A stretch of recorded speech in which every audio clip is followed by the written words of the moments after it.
बिस्मिल्लाहिर्रहमानिर्रहीम। परवरदिगार आलम कुरान मजीद में इरशाद फरमा रहा है, वक़ज़ा रब्बुका अल्ला तअबुदु इल्ला इय्याह व बिल वालिदैनि इहसाना, कि तुम्हारे रब का फ़ैसला ये है कि तुम अपने परवरदिगार की इबादत करो। उसके बाद परवरदिगार ने फ़ौरन ही फरमाया व बिल वालिदैनि इहसाना, और अपने वालिदैन के साथ हुस्न सलूक करो। यकीन जाने नाज़रीन, जिसके पास वालिदैन जैसी नेमत है उससे बड़ा खुश नसीब कोई नहीं है, और जिसके पास वालिदैन जैसी नेमत होने के बाद भी वो अपने वालिदैन की इताअत ना करे, फर्मा बरदारी ना करे, तो उससे बड़ा बदनसीब इस जहां में कोई नहीं है। मैं एक वाक़या अर्ज़ करता चलूं।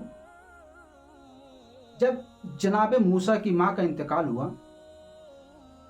तो इंतकाल होने के बाद परवरदिगार ने एक जुमला कहा, मूसा अब अपने कदम को संभाल के रखना। अल्लाह अकबर।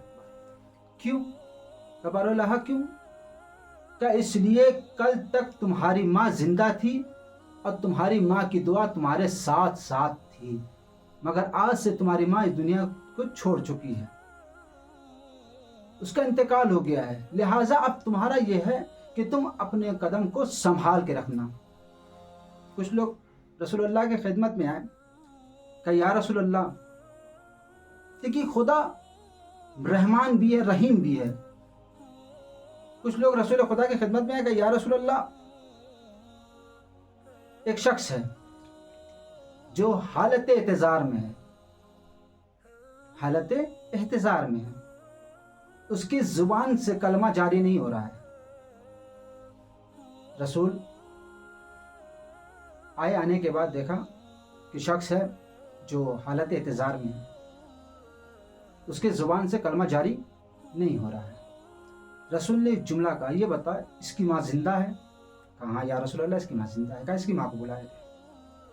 लेकिन नेमत, माँ जैसी नेमत और माँ जैसे दिल, रहम दिल जिसे कहते हैं, पूरी तवज्जो रखिएगा। रसूल माँ को बुलाए, माँ आई, कहा ये बता तेरे बेटे ने कोई खता की है जो तूने माफ ना किया? कहा या रसूल अल्लाह, मैंने अपने बेटे को आँख कर दिया। अल्लाह अल्लाह, क्या कर दिया? आँख कर दिया। जैसे ही आँख का नाम सुना, कहा ये बता इसकी खता क्या है? कहा या रसूलल्लाह, मेरे बेटे ने अपनी जवानी में मुझे एक तमाचा मारा था। अल्लाह अकबर, एक तमाचा मुझे मारा था, इस बिना पे मैंने अपने बेटे को आँख कर दिया है। जैसे ही जुमला सुना रसूल ने, कहा आग और लकड़ी लेकर आओ। जैसे ही आग और लकड़ी का नाम सुने, माँ का दिल है तड़प गया। कहा या रसूलल्लाह, आग और लकड़ी क्यों? कहा इसलिए कि इसको जला दिया जाए, बेहतर यह है कि जहन्नम की आग से, ये दुनिया की आग से, आग में ही जल जाए। अल्लाह। जैसे जुमला सुने कि मेरा बेटा आग में तड़पेगा मेरी आंखों के सामने, कहा या रसूलल्लाह, मैंने अपने बेटे को माफ कर दिया। अल्लाह। जैसे जुमला कहा, बेटे को माफ कर दिया, बेटा दुनिया से रुखसत हो गया। ये है माँ। सोचे जरा, जिसने माँ जैसी नेमत को खल्क किया हो, वो कितना बड़ा रहमान और रहीम, वो कितना बड़ा रहमान और रहीम है।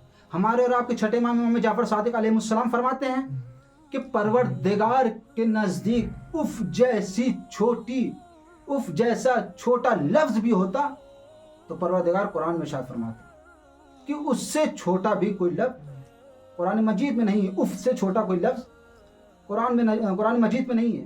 याद रखिए मेरे अजीजों, हमेशा अगर आपको ये पता करना है कि इसके वालिदैन खुश हैं, और ये देखना है आपको, आप जाहिर सी बात है कि हम लोग बिल्डिंगों को देख के समझ लेते हैं इससे बड़ा अमीर कोई नहीं। बिल्डिंगों के पास खड़ी गाड़ी को देखते हैं, कहते हैं इसके बड़ा अमीर कोई नहीं है। याद रखिए अजीजों, सबसे बड़ा अमीर वही शख्स है। जब ये देखना आपको अमीर कौन है, गरीब कौन है, तो उसके घर से निकलती हुई माँ को, उसके वालिदैन को देख ले। अगर उसके वालिदैन के चेहरे पे मुस्कुराहट है تو اس سے بڑا امیر کوئی نہیں، اور جس کے والدین گھر سے روتے ہوئے نکلے اس سے بڑا غریب کوئی نہیں۔ تو میرے عزیزوں، لوگ دعا کرتے ہیں کہ بی بی راضی ہو جائے ہم سے، بی بی راضی ہو جائے ہم سے۔ پہلے گھر بیٹھی ماں کو اپنے راضی کر لو، یقین جانو ماں خود بخود، بی بی خود بخود راضی ہو جائیں گی۔ پہلے اپنی ماں کو راضی کر لیں۔ ایسے نہیں رسول نے فرمایا ماں کے قدموں کے نیچے جنت ہے؟ یقین جانیں، اگر آپ چاہتے ہیں کہ دنیا اور آخرت کی دونوں جنت کا استفادہ لیں تو اپنے والدین کی اطاعت کریں میرے عزیز۔ والدین ایک نعمت ہے، لہٰذا میں تمام ناظرین سے گزارش کرتا ہوں کہ میری چھوٹی سی نصیحت کو دیکھیں اور نصیحت کو دیکھنے بعد اس نصیحت پہ عمل کریں۔ یقین جانیں دنیا بھی خوشحال رہے گی اور آخرت بھی خوشحال رہے گی۔ السلام علیکم ورحمۃ اللہ وبرکاتہ۔